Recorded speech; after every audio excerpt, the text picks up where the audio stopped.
क्या आपने कभी सुना है कुछ चीजें ऐसी होती है जिन्हें देने से व्यक्ति अपनी एनर्जी, लक और स्टेबिलिटी भी दे देता है। कभी कभी हम प्यार में या आदत में कुछ चीजें दूसरों को दे देते हैं, लेकिन पुराने लोग क्यों कहते थे हर चीज दान नहीं करनी चाहिए। आज हम इसी विषय पर बात करेंगे। जुड़े रहिए मेरे चैनल के साथ। मैं हूँ शोभा वर्मा, आपका स्वागत करती हूँ। आज मैं आपके साथ कुछ ऐसी चीजें शेयर कर रही हूँ जो मैंने अपने एक्सपीरियंस से या अपने बड़ों से सीखी है।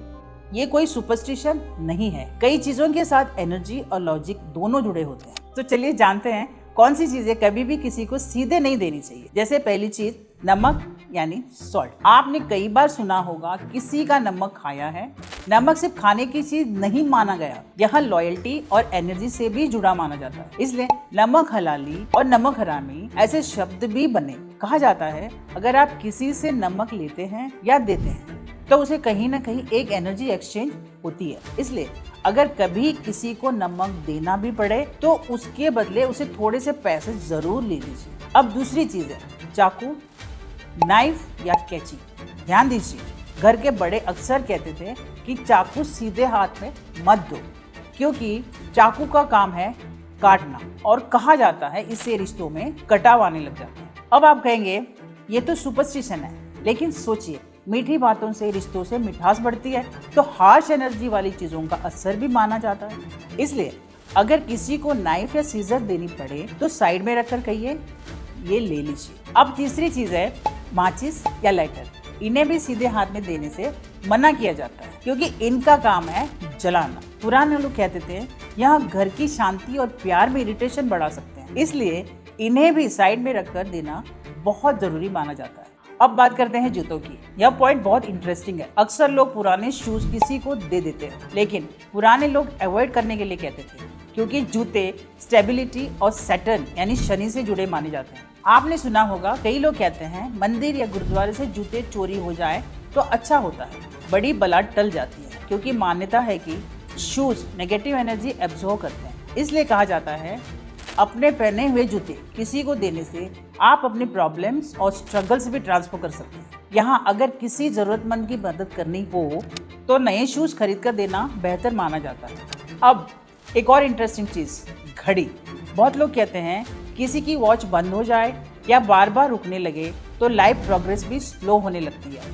अब इसके पीछे लॉजिक हो सकता है या बिलीफ, लेकिन समय और घड़ी का कनेक्शन हमेशा माना गया है। अब बात करते हैं न्यूमरोलॉजी बेस्ड डोनेशन की। कहा जाता है हर व्यक्ति को अपने नंबर्स और प्लैनेट्स के अकॉर्डिंग कुछ चीज़ों का दान अवॉइड करना चाहिए।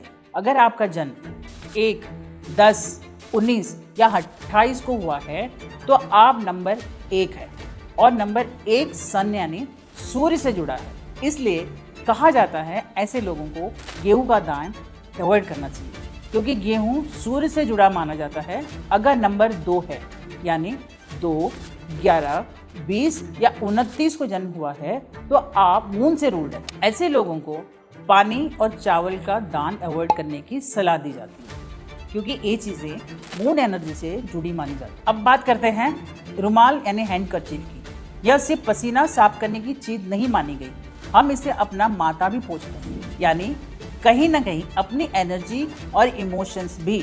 पुराने लोग कहते थे अपना रुमाल किसी के साथ शेयर नहीं करना चाहिए, और अगर बार बार किसी के घर अपना रुमाल भूल जाए तो धीरे धीरे उस रिश्ते में दूरी आने लगती है। अब चाहे आप इसे बिलीफ कहे या एनर्जी, लेकिन यह बातें सालों से कही जाती।